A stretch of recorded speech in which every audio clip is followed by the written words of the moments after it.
Welcome to What the Fork Wednesday, where the stories are wild, the reactions are real, and the chaos, honey, the chaos practically writes itself. If you walked in here hoping for calm, you've already made your first mistake. Buckle up. Today is the day we dive into the kind of insanity that makes you whisper, "What the fork is wrong with people?"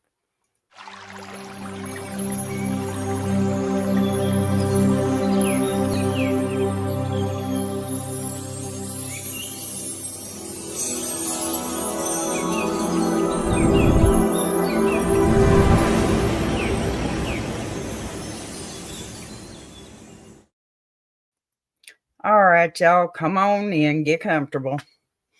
Get your coffee, get your tea, get your soda, your emotional support snack, whatever you think you need, because today is What the Fork Wednesday. That's right, I said it. What the fork? And let me tell you something. This midweek energy already feels like the whole universe woke up. Absolute chaos. Okay, it shows chaos and handed me a stack of stories hotter than a skillet left on high.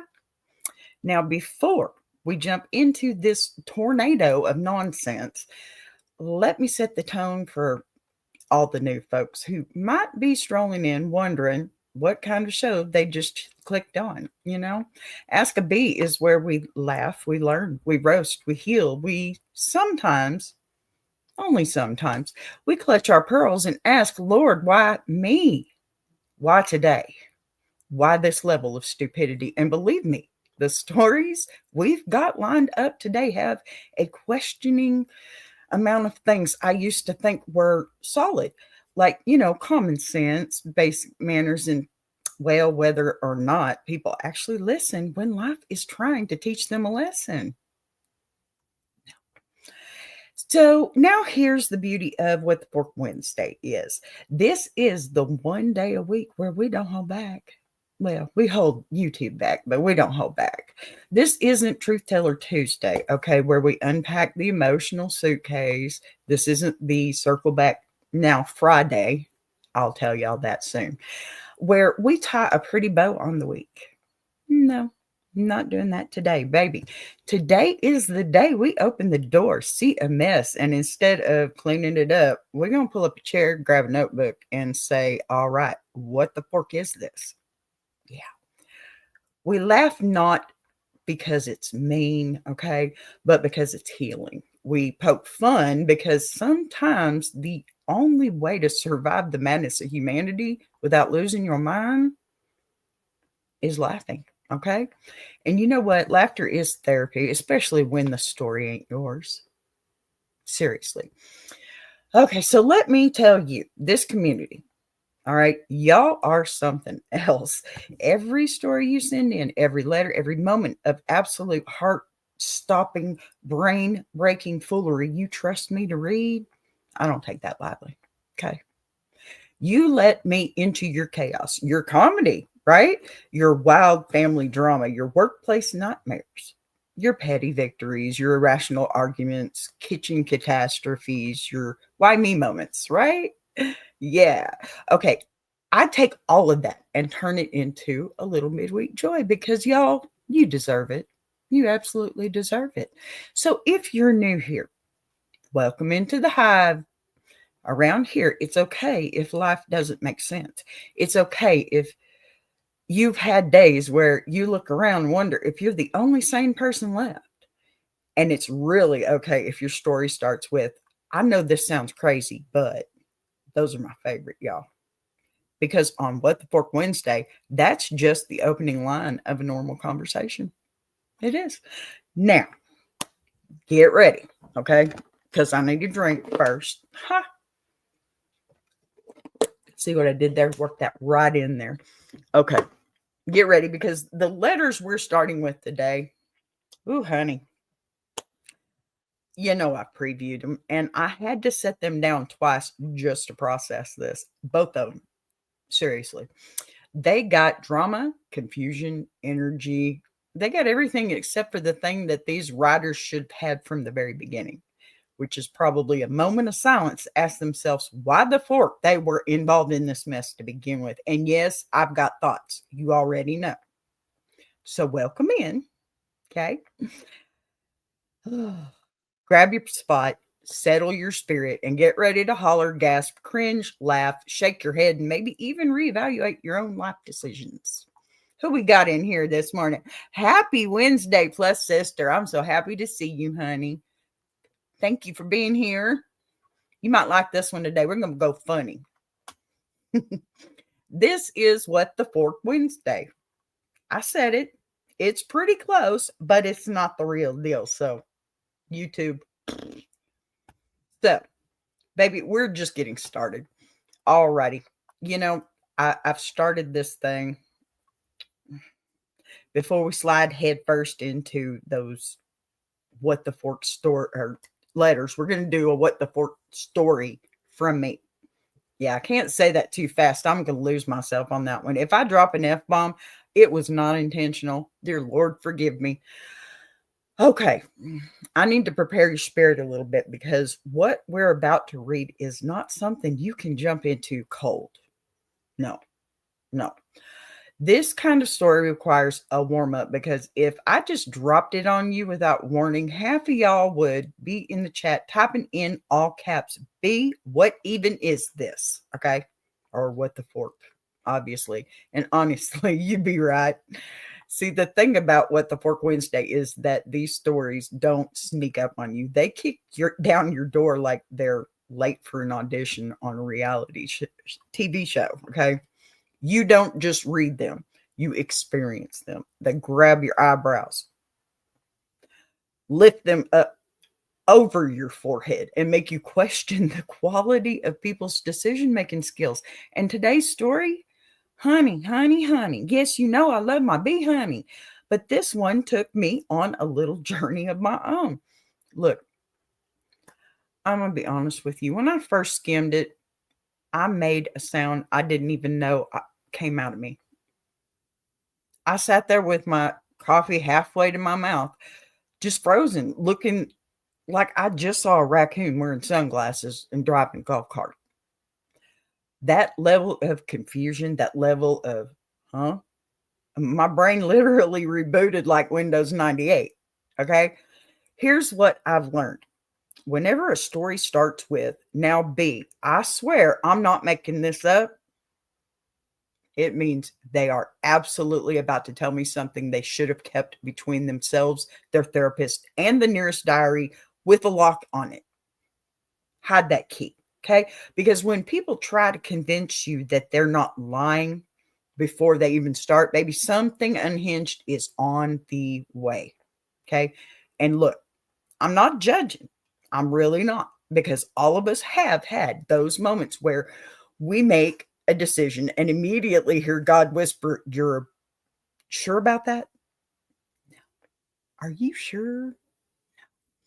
But some folks don't hear the whisper. They don't hear the shout. They don't hear the bullhorn. Okay. They just keep right on going. Like life is a treasure hunt, and the clues are written in invisible ink. But that's exactly why y'all come here, right? Because on What the Fork Wednesday, we take those stories, shake the confusion out of them, sprinkle a little bit of humor, and actually learn something. I hope, usually what not to do, but I hope. So go ahead, get yourself mentally stretched, roll your shoulders back, crack your knuckles, unclench your jaw, because the story that we're about to dive into, pure, unfiltered, YouTube filtered, premium grade, What the Fork energy. All right, y'all, lean in. Let's get into this one. You're going to love it. Seriously. All right. First, What the Fork story of the day.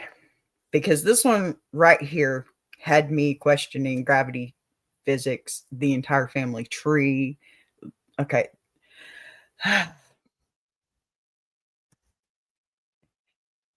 So this letter is different, and I'm reading a letter for this one because I couldn't find one chaotic enough. But this letter comes from someone who signs off as stressed and blessed in Baton Rouge. And honestly, by the end of this, you're going to understand exactly why both of those words belong in the same sentence. B, I need your help before I say something I can't take back to my cousin. See, don't start a letter like that, man. Oh, and here's the worst second line to come with. I love her, I really do, but I swear this girl lives on a different planet. Okay, I got some of those. Last week, she asked to borrow my car to run a quick errand. Now, I already know those 4 words are a lie, but I was trying to be nice. She showed up at my house with this big Tupperware container of homemade banana pudding, like a peace offering. She's standing in my kitchen looking at me with those big puppy eyes, talking about, cousin, I just need it for a couple of hours, I promise. I should have said no. B, I knew better. But the banana pudding was still warm and I folded. I handed her my keys. That was the biggest mistake of my week. Uh, First of all, let me just pause right here and say if the Holy Spirit, your common sense, and your last 3 experiences with someone all say no, the only thing saying yes is warm banana pudding, lady, that's a trap. Okay. That is not an errand. That is a test. All right, back to the letter. Look, she leaves my house around 11 in the morning. Noon passes, 1 o'clock passes, 2 o'clock, 3 o'clock, 4 o'clock. No cousin, no car, no text, no nothing. I start texting her like, hey, everything okay? No response. I call her. It goes to voicemail. At this point, I'm pacing my living room because I know my cousin. She is not responsible. She is the type of person who can lose a shoe while she's wearing it.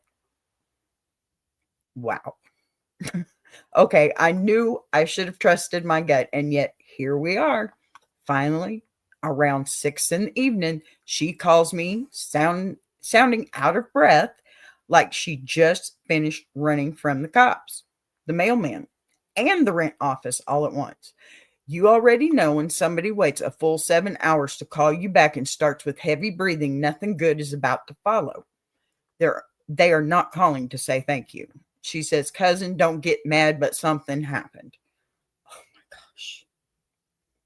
I almost hung up right there because anytime someone starts a sentence with don't get mad, they absolutely did something you should get mad about. True. So true. I take a deep breath and I say, what happened? She says, okay, so the car is fine, but I can't find your keys. Now, y'all, I had to set the phone down for a second when I read, or the letter down for a second when I read that. Guys, come on. Okay, so the car is fine, but the keys are missing.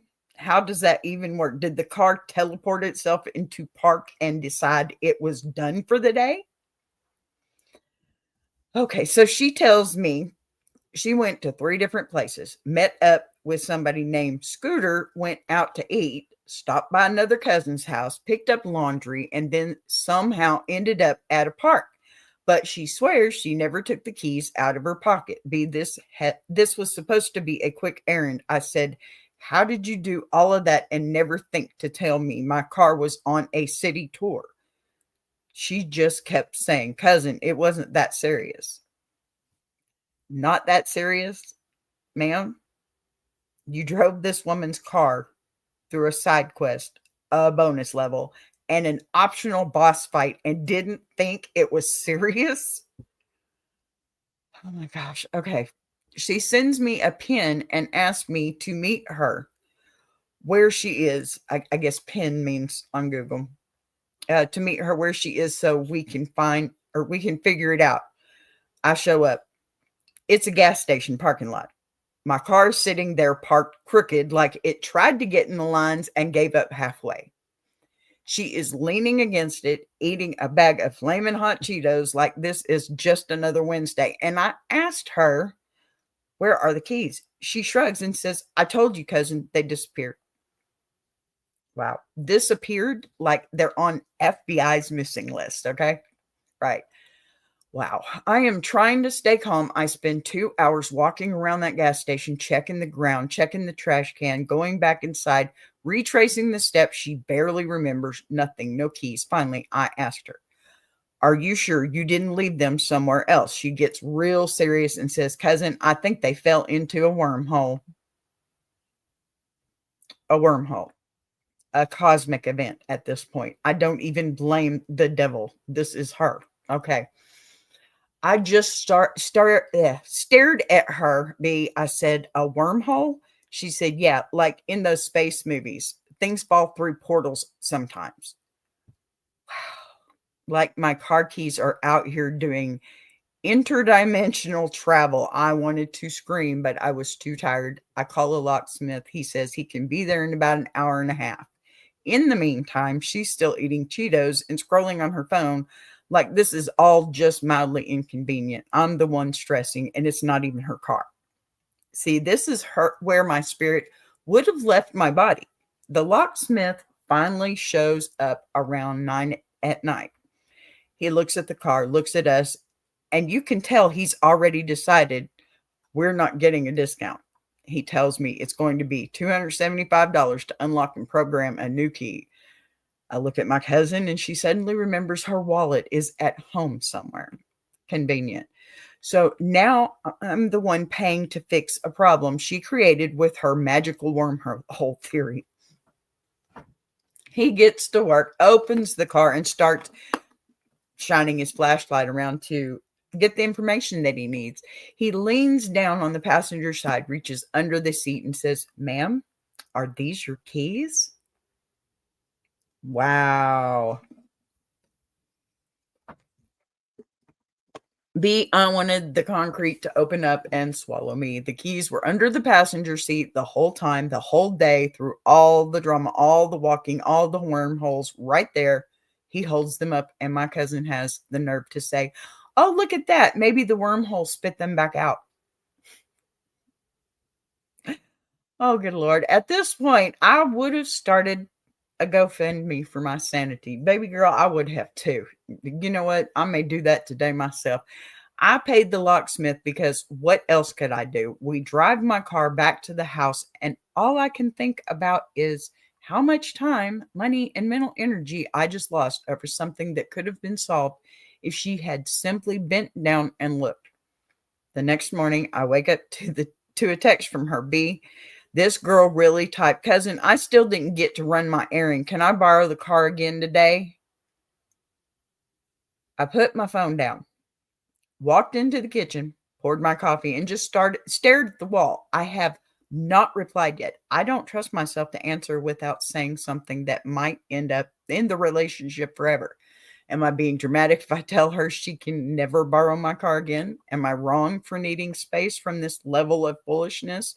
How do I say no without starting a family war? Signed, Stressed and Blessed in Baton Rouge. Now listen. Oh my goodness, honey. Oh my goodness. Y'all, this is a different level of crazy for me, I think. Listen, let me just go ahead and say this on behalf of the entire universe. Cousin is never touching that car again. Okay. Not in this lifetime, not in the next lifetime, not in the multiverse she thinks those keys traveled through. Because this wasn't an honest mistake. This was a full, avoidable, preventable, stick your head in the sand situation wrapped up in Cheeto dust and excuses. Y'all, we are absolutely going to get into this in a minute, okay? Because I have some things about boundaries, access, and how many chances you give somebody before you recognize they are not just careless. They are sponsored by chaos, okay? But that, my loves, is why this story is our very first official What the Fork moment of the day. Because there are poor decisions. There are bad habits. And then there is looking at lost keys and blaming a wormhole. Y'all, I don't even know how to. I don't have an answer for this one. I just needed y'all to hear that mess. Seriously. That's the best answer I got. That is what the fork. Right? Oh, my goodness. All right. Take a breath with me after that one, because that was some chaos. Lord knows what else is lurking out there waiting to test our patience today. But here we go. We're not done yet. Not even close. because it's time for the Bless Your Heart segment. And yes, this is usually the chaos segment, but I think that took the cake. That's why I read that one first. So, listen, if you're new around here, let me help you out real quick. When a Southern woman says, bless your heart, she's not praying for you. She's giving you a gentle little verbal pat on the head because whatever you're dealing with is either so ridiculous, so backwards, or so avoidable that we have crossed the line into spiritual comedy. This is where compassion meets confusion, and it tries absolute best to stay gracious. Really. And I swear, okay, every single week, y'all send me letters that make me stop mid sip of my coffee and just stare at the screen like, oh, honey, no. Yeah, I like that word, honey. And yet here I am, loving every minute of this because it's part of the show where we can get real, right? These things happen, and people need to know they're not the only ones. This is the moment where denial starts melting away. Okay, the truth starts bubbling up like a pot that you forgot was on simmer, right? And we finally get down to what's really happening behind the scenes of these really wild stories that you send me. Now, today's Blessed Your Heart letter, when I say it arrived already sweating, I mean the email had humidity. Okay. This one came in hot, like it knew it wasn't asking for advice so much as asking for someone to validate what they weren't, or that they weren't losing their mind. And let's be honest. Okay. Sometimes that's all a person really wants. Not a fix, not a lecture, not a 10-step plan, just a witness to the madness, right? Someone to look at the situation and go, no, baby, you're not crazy. This really is as backwards as it feels. Look, what I love most about this segment, though, is how often these letters hit that universal nerve, right? Everybody can find a little piece. Oh, man, I know that. Yeah, I know that. The moment where we recognize ourselves in someone else's mess, because life doesn't always come at us with the big dramatic stuff. Well, it can be priceless. You can find your answer here. A comment, a habit, a boundary that keeps getting stepped on, a relationship that you've, I don't know, been holding together with a prayer, tape, maybe some wishful thinking. This is where we dig into the situations that poke the soft spots, the places we avoid, because facing them requires honesty and vulnerability, and sometimes even admitting we stayed too long at the table we were never meant to sit at, right? Today, as we move into this bless your heart moment, I want y'all to listen with both your ears and your spirit, because this one is layered. It's got a little bit of family, a sprinkle of guilt, a dash of obligation, and a whole lot of emotional tug of war. It's one of those letters where you can feel the writer twisting themselves into a pretzel trying to do right by everybody but themselves. And if that hit you just now, well, bless your heart, because I know that feeling too. All right, let's go ahead. Open up this letter before the chat starts shouting at me, because trust me, you're going to want to hear this one. Now, I think I'll need a drink for this. Pardon me. All right, dear B, girl, I need you to take a deep breath before you read this, because what I'm about to tell you is the kind of story that makes Jesus close the blinds and say, not tonight. So, B, last weekend, my Aunt Cheryl hosted what she called a simple backyard barbecue.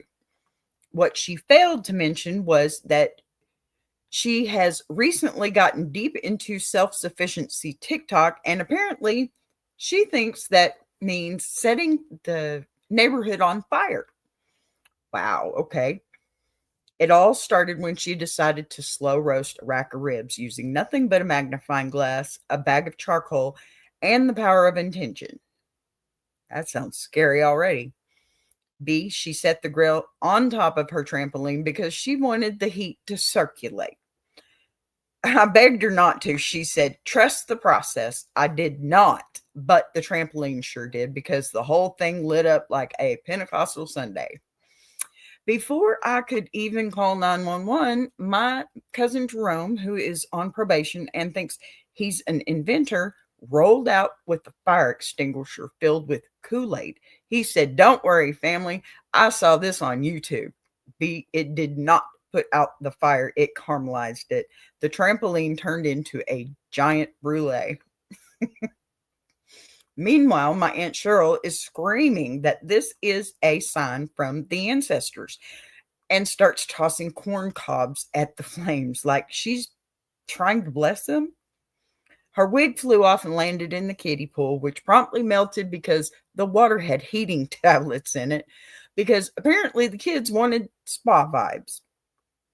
The second the pool melted, the neighborhood feral cat, his name is Kevin for reasons I do not understand, launched himself into the air, landed on the flaming trampoline, realized immediately that he had made a grave tactical error, and ricocheted off like a cartoon. He took down 2 lawn chairs, a citronella candle, and my Uncle Harold's plate of deviled eggs. That's not bad. Okay, I haven't even gotten to the worst part. You're kidding me. The fire department arrived again because this is the 3rd time this month. The fire captain didn't even get off the truck. He just yelled, Cheryl, what did you do now? Like he was her disappointed stepdad. And then the trampoline spring snapped from the heat, launching the grill into the air like a NASA test flight. The ribs went flying. One landed on my neighbor's windshield and stuck there like a fleshy suction cup. Another slapped me in the face, and one landed on the fire captain's boot. Do you know what he said? Let's see if I can say this without, yeah. He said, at least it's seasoned better than last time. Please. Me, I'm writing you now because my family is banned from buying charcoal until 2027, and I am pretty sure Kevin the cat has PTSD. My whole neighborhood smells like smoked catastrophe, and my Aunt Cheryl is planning a do-over cookout this Saturday. Help me be signed. I'm sorry. I'm sorry. This is so funny. Traumatized, but still hungry. Y'all, that's crazy mess. That is a crazy mess. Let me settle into this one for a second because this one deserves more than a quick chuckle and a blessing. Okay. A big blessing, a really, really big blessing. I'm going to talk to you the way your favorite auntie would talk to you, like, while she's cooking, stirring pot with one hand and pointing at you with the other one, because the situation you just found yourself in, Lord help us, that wasn't just an awkward grocery store moment or something. Okay, that was a whole spiritual obstacle course, and you didn't even know you were signing up for cardio today, right? Look, let's start with the fact that you weren't even trying to be involved. You were minding your own business, pushing your cart, probably thinking your dinner or bills or that one thing that you forgot thaw in the sink. You weren't looking for adventure. You were looking for drama. No, you weren't. You weren't even looking at anyone sideways. You were just existing, okay? And somehow in the cosmic lottery of the universe, you got chosen as the unwilling co-star in this woman's personal meltdown with a chicken that had already lived, died, been seasoned, cooked, packaged, priced, and placed under a heat lamp. Okay? That's the part that already got me hollering. Because only you, bless your heart, only you could be standing there minding your own beeswax and still end up drafted into someone else's poultry-based emotional crisis, right? Let's really talk about this woman for just a minute, okay? I'm afraid to. I'm going to be nice. I will be nice. This is not her first time causing chaos. You know that as well as I do. You don't wake up one random Tuesday and suddenly decide that a rotisserie chicken has wronged you. Okay? No, no, no, no, no. The level of unhinged takes practice. That woman has a hobby. Her hobby is being dramatic in public, period. She went to the grocery store looking for a moment. She walked in there ready to argue with anybody, children, cashiers, carts, produce, anything with a face, anything without a face. Okay. And the second that she felt even slightly inconvenienced by the universe, she zeroed in on the one item incapable of fighting back, the fully cooked lemon pepper chicken. Now, when I tell you that that chicken did not ask for any of this, I mean it. It wasn't even making eye contact. It got no eyes. No eyes. Okay. It was just sitting there in this plastic sauna container, sweating and minding its own afterlife. Okay. And here she comes projecting all her life feature or failures onto a bird that has been dead longer than her last relationship has been alive. Okay, she wasn't mad at the chicken, baby. She was not mad at that chicken. She was mad at life itself. Tell me I'm wrong. And the chicken was the only thing polite enough not to interrupt her. You know it's true. Come on. And then she decides the best way to resolve her personal war with poultry is by bringing you into it. Not an employee, not a manager, not someone who works there. You. Because crazy people love a neutral party, right? Come on. They love someone who looks like they won't escalate the situation. They love someone who looks like they have empathy. They love someone who looks like they make the mistake of making eye contact for more than 3 feet away. And baby, God bless you. You radiate, I am a nice person who will listen. That makes you a magnet for madness. Amen. You didn't ask for it, but it found you anyway, baby. And I'm so sorry for that, really. Let's pause right here for a second, okay? Because I want to really acknowledge your restraint. Okay. You are better than I am because I'm Texas. You know how it is here. There is a version of you, the tired version, okay, the hungry version, the version who forgot breakfast, hasn't had coffee yet, that would have looked at a woman and said, ma'am, I don't speak chicken. But instead, you tried. You tried to be polite. You tried to give her the benefit of the doubt, right? You tried to figure out whether there was some misunderstanding or maybe she meant something else. That's your heart doing its most, right? And bless it, because if it were me, I would have been pretending I didn't hear English or something, because I got to walk away from that mess. Be in the moment that she said the chicken was mocking her, baby, I know your soul left your body for half a second at least. Mocking her? A chicken. A chicken mocking her. Are you kidding me? That's not the deli section. That's a doctor's appointment. That's a therapist. That's medication. That is not the responsibility of a $6.99 protein. Okay? Look, the part that absolutely takes me out of this. She wanted to return it. Return it after eating some of it. Baby, that means she went home, opened it, pulled pieces off of it, put it on a plate, chewed it, swallowed it, lived her life, contemplated her choices, and then she decided the chicken had an attitude problem. Yeah, that isn't a return. y'all. That's a hostage negotiation. And the poor employee, oh, I felt that. You could see the exact moment that their will to live just clocked out and left them alone with all y'all. They didn't get paid enough to manage poultry-based emotional damage. And then you, unwillingly, unprepared, unequipped, undeserving, got put in the position of mediator between a woman and her leftover protein. Seriously, you handled it with grace. You didn't laugh. You didn't roll your eyes. You didn't pull out your phone and record it for TikTok. I would have. You handled it like the adult in the room because clearly you were the only adult there.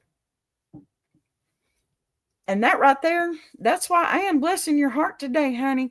You were placed in a ridiculous situation, a sitcom plot with no studio audience, and you still managed to choose peace.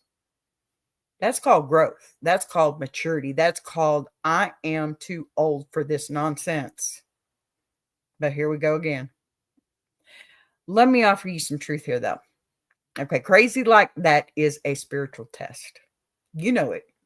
When the universe hands you someone arguing with a chicken, it is checking your patience, your self-control, your sanity, and your ability to not get dragged into someone else's chaos.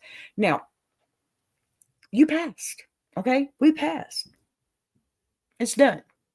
You didn't catch the crazy. You didn't absorb her energy. You didn't let her pull you into her fantasy world where poultry has opinions and deli counters are battlegrounds, right? You stayed you.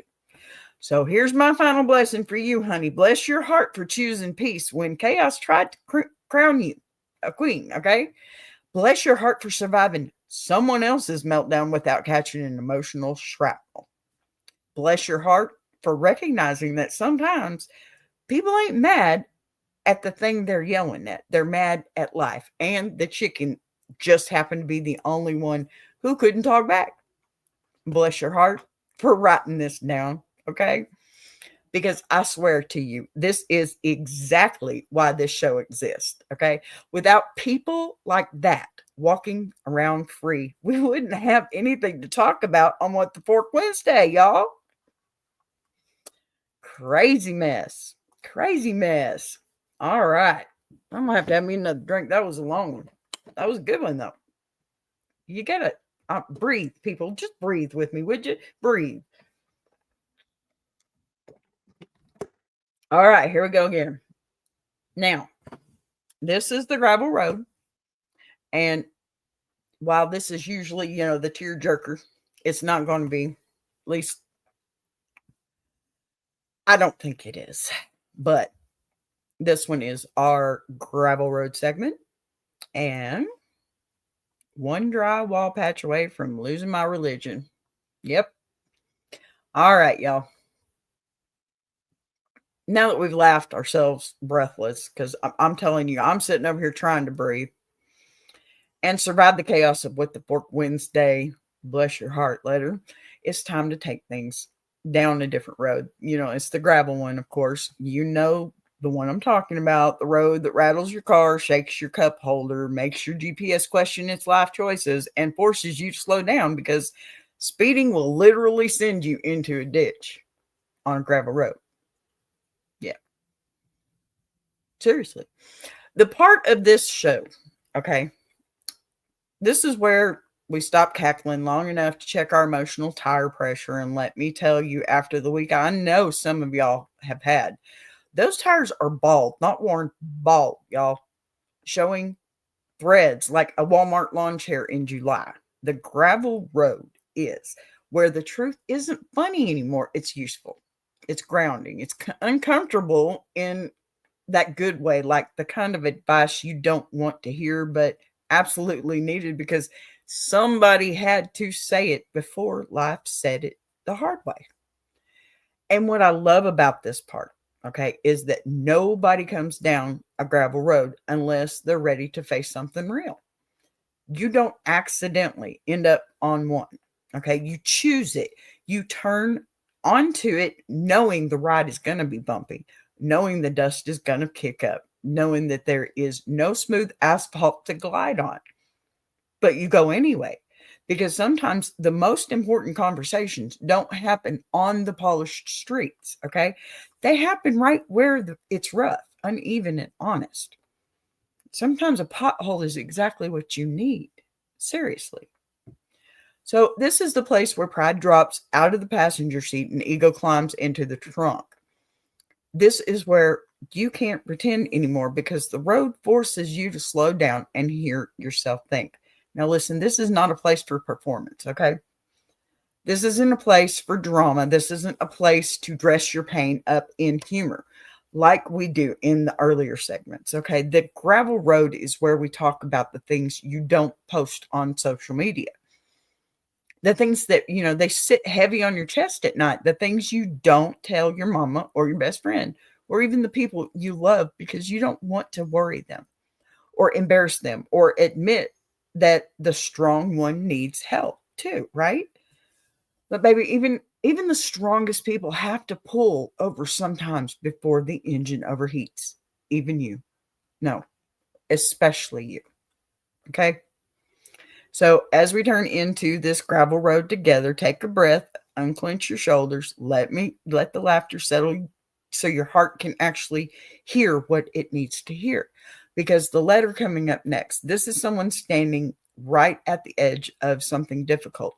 Someone who needs softness and truth in the same sentence. And also someone who's not asking for perfection, just perspective. And that's why we do this part, to put our feet back on solid ground after the madness. Gravel might shake you, but it'll steady you too. Okay. Let's just see what's waiting for us on this road today. Okay. You'll understand in a moment. I have to have a drink. Okay. Dear B, I need help before I end up on the evening news because my life has decided to turn into a full-blown circus without asking my permission. See, I know everybody can say been there, done that. I'm not talking about regular chaos. No spilled coffee, no flat tire, not even the usual my boss is allergic to competence type of nonsense. I know that one. Not you, boss man. Totally not you. I'm not talking about you. I swear to God. I'm talking about a level of crazy that feels spiritual, like the Lord took his hands off the wheel for 1 second and my life immediately swerved into the twilight zone. So let me start here. All right, honey, let's go. Let me get comfortable for this one. My neighbor, who I swear has the energy of a raccoon that's been drinking espresso, decided that last week he is now a self-taught wildlife rehabilitator. I didn't ask questions. I minded my business because I thought, okay, maybe he found a baby squirrel or a pigeon with a limp, whatever. No, this man brought home a full-grown emu, not a chicken, not a duck, an emu, a dinosaur bird, a 7-foot feathered demon with legs like a linebacker and the personality of a toddler who skipped a nap. Oh my goodness. And he keeps it in his townhouse next door, sharing a wall with me. Oh Lord. This creature screams, not chirps, not caws. It screams like it's seen things. It runs up and down the stairs so hard my pictures are crooked. And yesterday, and Lord, I wish I was exaggerating, it broke through the shared drywall and stuck its head into my living room. Like a deranged feathered landlord doing a wellness check. I jumped so hard I threw my soup across the room. The emu looked offended, like I interrupted its day. Well, poor emu. Jeez.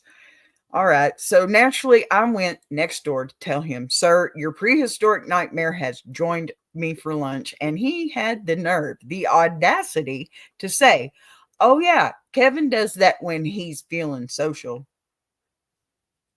B, the emu's name is Kevin. Kevin. He named it like it's a CPA, not a flightless demon with violent knees. And here's where it gets worse. He asked me if I could keep Kevin company today while he runs errands because, and I quote, Kevin has separation anxiety.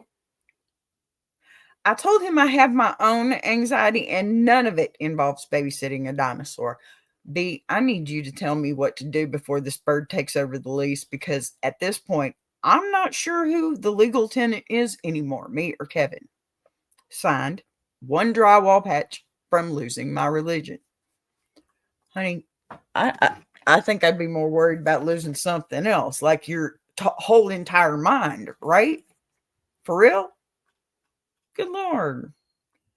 Baby, sit down and pour yourself something strong because, oh, what I'm about to say is coming from a place of love, honesty, and deep spiritual exhaustion I've ever felt on behalf of another human being. You are living next to a man who has completely surrendered his life, his sanity, and apparently his drywall to a flightless dinosaur named Kevin. What? Are you sure? The fact that you wrote to me and not animal control or, FEMA, the Department of Homeland Security means we have layers to peel back here. Yeah, layers. Okay. Sorry, y'all. This one's going to need some hydration.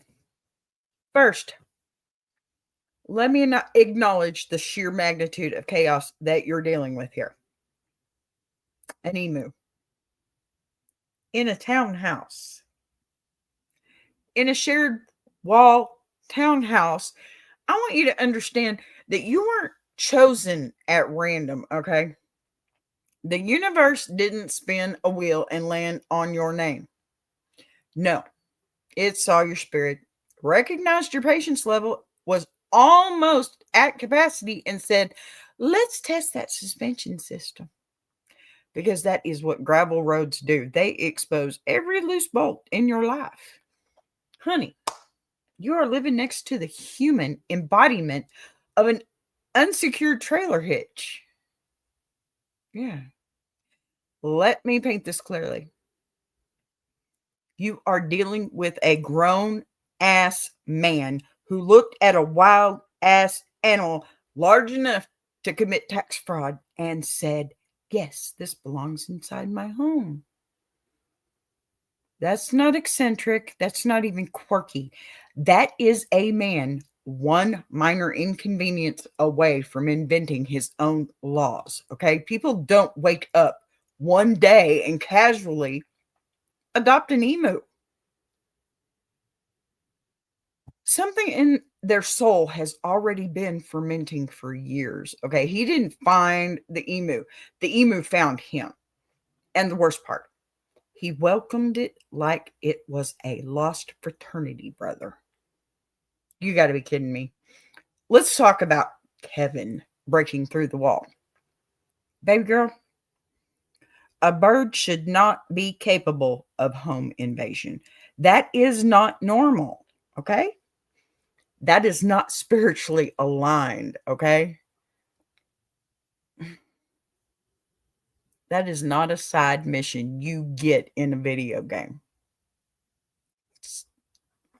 That is a sign. I don't know what kind of sign, but it's a sign. And the fact that Kevin, the emu, didn't just break the wall, he introduced himself by sticking his head into your living room like a nosy HOA president. That tells me two things. One, Kevin is comfortable. Two, Kevin is bold. That bird walked in like he was coming to check your thermostat settings. And let me tell you something with all the love in my heart, okay? The second an animal breaches the barrier between next door and my home, the animal has declared jurisdiction. Kevin thinks he lives there now. He is exploring the property. He is assessing the layout and he is planning future renovations. That bird is mapping out where he will place his furniture once he realizes your place has better lighting, better food. You marching over to your neighbor's door was already heroic, though, okay? Because the average person would have packed a bag, grabbed the keys, and started a new life in another county. But you, honey, bless you, walked over there like a rational adult. And what does this man do? He calls the emu social, as if this is normal, as if this is something that happens in civilization, as if his giant prehistoric roommate popping through the wall like the Kool-Aid prehistoric roommate, okay? The Kool-Aid man is just a quirky little habit Kevin developed after journaling and therapy, probably. Look, the second that he called that demon bird Kevin, I did. I felt it. I felt your soul leave your body. It just, you cannot give a feral dinosaur a boring human name.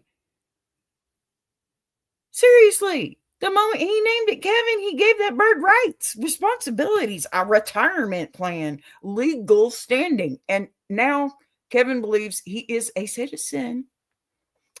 The request to keep Kevin company is where I lost all composure. Yeah. That is the point where your neighbor revealed he is living in a fantasy fully separate from our dimension. Yeah. Because he didn't apologize. He didn't fix the wall. He didn't even offer to reimburse anything. No. He asked you, a civilian, taxpayer, innocent bystander, to babysit a 7-foot, anxiety-ridden, feathered linebacker. I wonder if we can get him on the Cowboys. Sorry. That man has turned you into emotional support for his emotional support dinosaur. That's what's happened, honey. Here's the truth. You came down this gravel road to here. Okay? You don't have an emu problem. You have a liability problem. You have a structural integrity problem. And you have a neighbor whose grip on reality is hanging by dental floss. There is nothing in your lease, your life plan, your spiritual calling that says you are responsible for managing the emotional needs of a bird tall enough to dunk on, shack. Here's the real truth that hits, okay? Pardon me. You cannot reason with someone who thinks they have a healthy co-parenting relationship with an emu. This is not a conversation. Pardon me. This is not a mediation, okay? This is not something you solve with boundaries or gentle communication. This is the situation that requires documentation, witnesses, photographic evidence, and the strength of the Lord, honey. Amen. Your job is not to fix Kevin. Your job is not to fix the neighbor. Your job is to protect your sanity, your home, your wall, and whatever remains of your soup, okay? Here's my advice. Spoken carefully, calmly, and with full gravel road clarity, okay? You need to document everything, every scream, every wall impact, every unauthorized dinosaur visitation. You need to become a historian of chaos, okay? And then when the moment comes when Kevin inevitably decides to renovate again, you hand that file to the manager or the city like, here is the saga of Kevin the wall breaker, and you let them handle that creature. His owner cannot, obviously. Because, baby, you cannot fix a situation that started broken. You cannot negotiate with someone who believes drywall is optional. And you definitely cannot spiritually realign a man who thinks he's Dr. Doolittle with a felony. You can, however, protect your peace. You can set your boundaries. You can laugh because the day this will be on, it will be one of the greatest shows I've ever told. Sorry, it will. Bless your heart, bless your walls, bless Kevin. Okay? Because that bird is on a journey none of us were prepared for. None of us. Not me, not you, not nobody. That's a crazy mess. All right, y'all. We have Lady Diary tonight. I've got a nice little panel going. I'm excited, and I want you to be there. All right. So before I wrap this circus we call the What the Fork Wednesday, let me take a minute, a real minute, not the fake polite kind, okay, to talk directly to the folks watching right now. Because if you've made it through the petty, the chaotic, the emu on the loose saga, and the gravel road truth telling, then you're absolutely one of us. And you need to hear this next part with your whole chest, okay? This show doesn't just happen out of nowhere. It grows because of you. The people who show up every day at noon, laughing, shaking your head, clutching your chest, sending in stories that make me question the stability of civilization. Y'all keep the B universe moving. And I don't want you watching passively like you stumbled in by accident. No, baby. You are part of this community now. The good, the wild, the unhinged, and the holy blessed mess. All of it. So here's what I need from you. If you laughed today, even once, hit that like button like you're swatting a mosquito in July. Okay. If you caught yourself talking back to the screen, go ahead and share this stream with somebody who needs a break from their own chaos. And if you're sitting there thinking, Lord, I've got a story B needs to hear, then baby, please send it. Send your petty, send your truth, send your gravel road, send your what the actual fork just happened to me. The email is on the ticker, on the screen, and it stays open because I know y'all are living through material every single day. Okay. And while you're at it, make sure you tap into the whole family. The iron sharpening iron universe is moving right alongside of us. And if you aren't watching Big Jack, Walt Talks, Mama Lions, the whole crew, then you're missing half the blessing and all the fun. Those shows are where the grown folks gather. That's where encouragement meets reality and comedy meets conversation. That's where we sharpen each other, love each other, and occasionally hold each other accountable on live air because sometimes the truth needs to be a microphone. Like the bullying going on over there between, Big Jack and Walt Talks, they just bully each other all the time.